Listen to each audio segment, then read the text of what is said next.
Well, I'm here with Andy Katz, who is one of our Semester at Sea alums. Remind me the voyage you sailed on, Andy? Oh my gosh, it was 34 years ago. So you figure out the math. It was a Yes, long and you and time you ago. served, and you were a faculty member teaching photography on the ship. Correct. Correct. Yeah. So, tell me a little bit about how you were first introduced to Semester at Sea, what your experience was like, and how that This is kind of interesting. I, your I had a one-man show in Tokyo, and okay. I was on the subway, and an American guy was next to me, and he goes, "What are you doing in Tokyo?" And I said, "I have a show." I gave him an invite. And he goes, "Oh my God, we just got off," he's one of the senior guys. He goes, "We just got off Semester at Sea. You could teach photography on Semester at Sea." And he explained it, and it was like, Semester at Sea is perfect for me. And so I love traveling. I'm not, I don't like schlepping. So, with being on a boat, you have everything on the boat, you take what you want. And it was just, it was just absolutely perfect for my lifestyle. And so I applied for it, and I got the gig, and I went. And it was just an absolutely incredible experience. And what was your favorite part about teaching photography to the students? Well, they were pretty enthusiastic because this was an opportunity that they, when we boarded, when we landed, docked, not landed, docked. They could go out and really hone their skills because, there was phenomenal images to be taken out there. And I think I was the most requested class, not necessarily not from me, but just the idea of learning photography. And, it's a perfect time to learn photography. I think there was a companionship. I mean, I was playing basketball with the kids every day and volleyball with the kids every day. So I was very active and very social. I set up a basketball tournament, a volleyball tournament, and Yeah. it was just terrific. And then on the other side, the faculty, there were some incredibly interesting people on the faculty. Paul Kattenberg, who was the #1 dissident to the Vietnam War, was on there, and I became very close with him and his wife. We went traveling to Japan together, and obviously a brilliant guy. And the faculty was great. I mean, we all got along really, really well. There was a lot of obviously very smart people, and I loved it that you go to a lecture every night, or go see a movie every night, or just get together. What got you into photography originally? Knew I was going to be a photographer when I was 8 years old. My father Oh, brought wow. home a book called Portrait of Greatness by Joseph Karsh. And Joseph Karsh, famous portrait photographer, used a 8x10 camera. And I was enamored by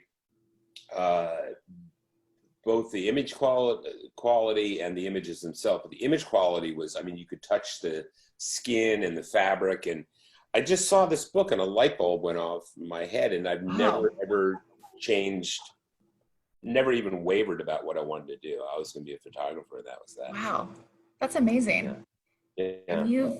And you've had a career that has taken you all over the world, and your imagery has been featured on several album covers. You've made many books. Yeah. I've got 14 You've done, books out, and yeah. I've got, my images are on 6 million album covers. Yeah.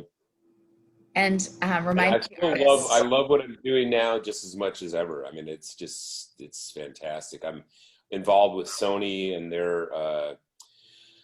I'm what they call, I was the first Sony Artisan of Imagery, which was quite an honor. yes.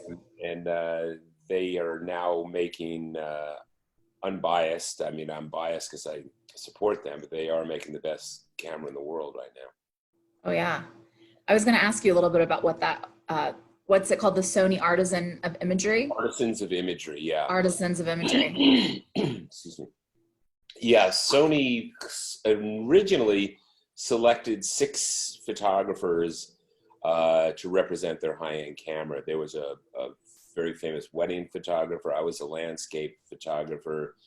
There was a famous portrait photographer, kind of a Hollywood photographer, and an adventure photographer. And, we all got together, and it was great because anytime that somebody needed to talk about Sony, it was one of the six of us. Now, fortunately and unfortunately, there's about 45 of them, and a lot of them are much, much younger than me and have like 100,000 or 200,000 or a million Instagram followers. And yeah, Right. so they're more popular with me than Sony, but Sony can't can me because I was there first. Well, what an honor. Yeah, that's great. And what types of images have your books focused on? Have they each had different themes? Yeah, I got involved with photographing wine in wineries, and which is a great gig because photographing wine in wineries, there's several things that go along with it. One is there's wine, which I love. You get to taste it, try it. You get to taste it, and always the food is great around wineries, and generally the landscape is really quite beautiful. So the books that I've done on wine, and I've done about half my books are on wine. Okay. There's no pictures of bottles or glasses or people drinking. It's mostly just landscape photography. Oh, and now my son and I own a winery in Healdsburg, California, called Aperture, and the other great. is called Devil Proof. Yeah. And your son was on the ship at the same time as Connor Garvey, is that correct? Absolutely. They were both 2 years old. I love that. The connection. Jesse was Spider-Man. I forget what Connor was, but Jesse was totally into his Spider-Man. All the kids would call him Spidey. It is a unique environment, but most people, I can't imagine how anybody could complain about that. The only thing that I could say is, if somebody got seasick, they're probably in the wrong place, because you're on the water, so you should know that. But it was unbelievable. I mean, you wake up in the morning, somebody come and clean your room, which is unheard of. You go and you'd eat, and then you'd have these events. And, I taught maybe once a day. It wasn't that much. And then I got to play basketball or volleyball or read or talk to friends or watch what's going, just watching the ocean go by you. I'd do it tomorrow, matter of fact. See? What advice do you have for aspiring photographers, some of our young alumni who might want to follow in your footsteps? Well, it's like playing piano. It's like anything. You just have to practice, and you can't expect to be a good or great photographer if you pick up the camera once every 3 months and go out and take pictures. You really have to work on it. And the other thing is, which I try to teach, is there's three elements in photography. There's composition, there's content, what you're shooting, and the thing that brings everything together is the light. And you really have to learn how to see light. And I think that's one thing that the students got out, at least they told me that they got out of my class a lot, is they looked at light differently than they ever have before. Because what light does to everything is what makes a good photograph great or a fair photograph good. Light is key. So I think semester at sea was something that, a lot of people go on semester at sea that haven't traveled that much. I mean, by the time I went on semester at sea, I'd probably been to 40 or 50 countries. It enhanced my love for travel, but it wasn't new to me. But I can imagine, talking to a lot of the kids on the boat, it changed their lives. It was like, it's really hard to be a racist when you have wonderful communications with people all over the world. And it's really hard to not come up with something profound by traveling. I mean, it's the key. And, if everyone did, I mean, I think that you find in this country that the people that are the most racist never have left this country, never left their state. So I mean, I can't say. A matter of fact, in this time that we're going through, I've got such an itch to travel. I can't even tell you. I mean, it's been 3 months since I've traveled. That's really unusual. I've been to 90 some odd countries, probably closer to 100 countries, and I'm never home for this long. I mean, I'm not complaining because I've got a beautiful place and I'm in a great city, and I can travel to the vineyard anytime I want, which is only an hour away. Right. So I'm not complaining, but damn, would I love to travel. And it's going to be a while too. It's going to be a long time before you can get on a plane. Everything gets safe. I mean, it's just going to be it's just going to be great. And also, I think that there's going to be a fantastic opportunity. Here's a little clue. A friend of mine, Peter Greenberg, is CBS's travel consultant. You see him on TV all the time. And I haven't done this yet, but I will. If anybody has frequent flyer miles, in the old days before the plague, if you wanted to get a ticket, you would, you'd go, okay, I want a business class ticket to Europe, and it was like 300,000. They just kill you with the miles. Now, apparently, you can get from California to Europe a business class, and you make it in the future. Make it 9 months from now. Oh, really? Plan a trip, and apparently you can do 60, 70,000 frequent flyer miles. Now, I haven't tried. Wow. This is what he told me, and he's a pretty Right. So that's my hint of the day. It's not my lifetime of travel, but I am 67 years old, so it was a lifetime of travel. Yeah. Semester at Sea is in the top 1% of my experiences. When I left Semester at Sea, I was thinking, man, I could just stay on this boat and do this for years. I mean, it was to me, it was.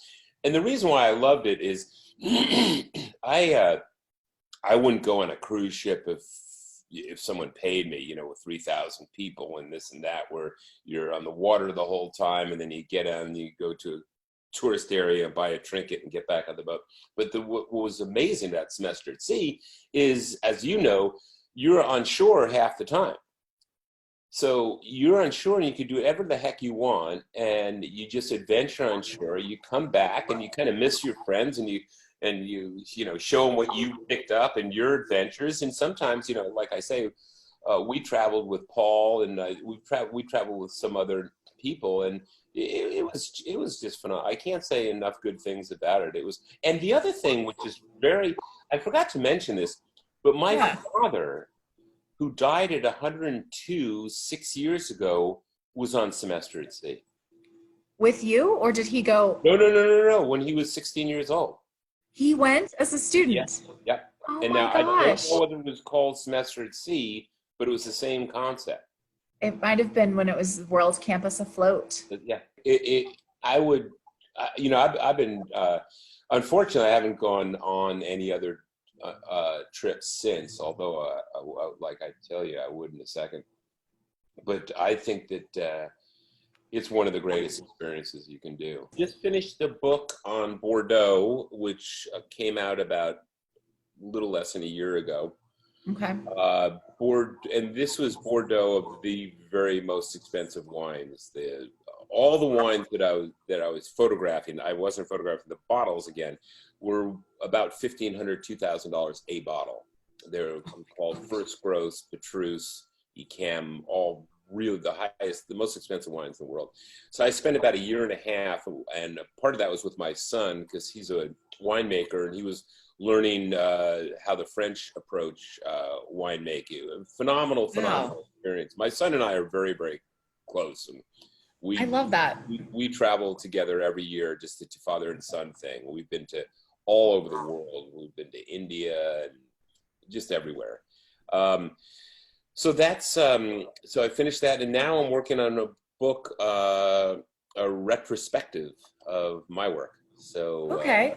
so I'm going back to the old days, and the other thing I got I was very happy with the images that I got on Semester at Sea. I think